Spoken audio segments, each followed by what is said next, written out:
suis responsable du service de médiation familiale de la GSS et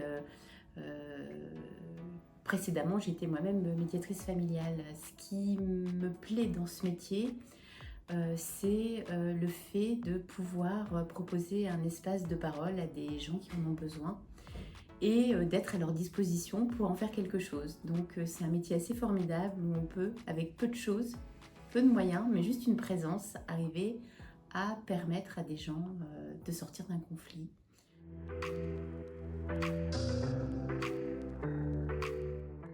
C'est-à-dire que c'est l'histoire des personnes, le conflit des personnes, c'est souvent des choses très intimes, ça leur appartient. Et donc nous, on est là juste pour euh, plus dans un aspect mécanique. Ils n'arrivent pas à se parler en direct, ils ont besoin d'un tiers extérieur pour arriver à le faire.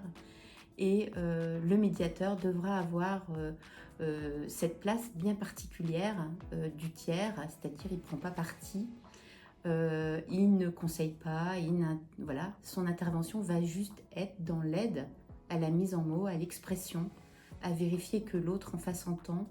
Donc ça nécessite vraiment des qualités d'écoute, des qualités de reformulation, des qualités d'arriver à être à distance, à ne pas se projeter dans l'histoire des gens, à mettre toutes ces valeurs de côté. Enfin voilà, ça nécessite cette posture bien particulière.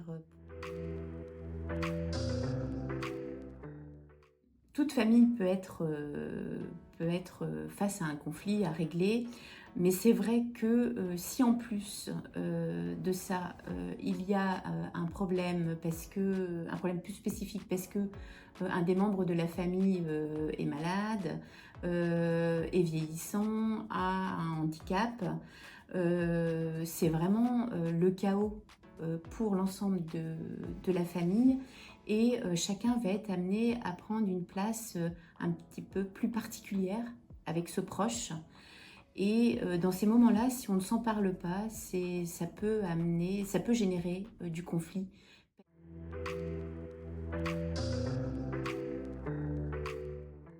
Elles ont entendu parler de la médiation et elles vont venir nous voir.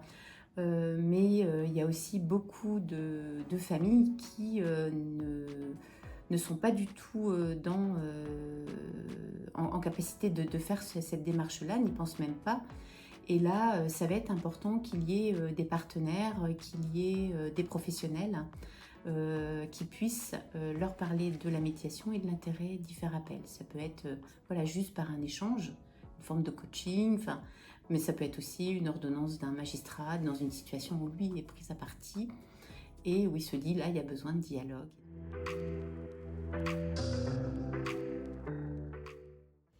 La médiation, elle peut permettre très rapidement des changements dans la famille parce que c'est pas un travail thérapeutique, c'est juste à un moment donné, un jour, on se met autour d'une table pour échanger de choses sur lesquelles on est en désaccord, on ne voit pas les solutions de la même façon. Du coup, dès que cet échange-là est permis avec le tiers neutre, il y a quelque chose qui se passe. Donc l'intérêt de la médiation, il est visible dès que les personnes peuvent être en présence en fait. Et ça, il suffit d'une rencontre pour y arriver.